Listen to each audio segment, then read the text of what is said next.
Mlinda lango wa Real Zaragoza Esteban Andrada anakabiliwa na adhabu kali baada ya kumpiga ngumi nahodha wa Huesca Jorge Pulido kwenye dabi ya ligi ya daraja la pili kati ya Huesca na Real Zaragoza.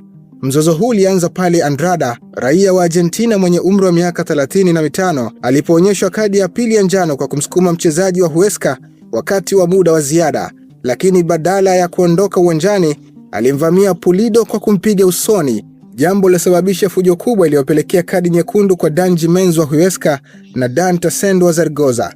Licha ya ushindi wa bao moja kwa nunge wa Huesca kupitia bao la Oscar Silva, mchezo huo ulivurugika na kuacha timu zote mbili zikihangaika kwenye mstari wa kushuka daraja zikiwa zimesalia mechi 5.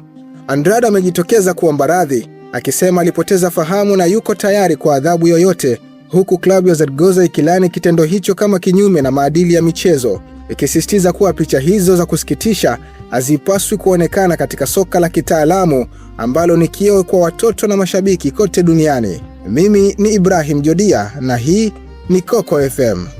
Coco FM, ladha ya Pwani.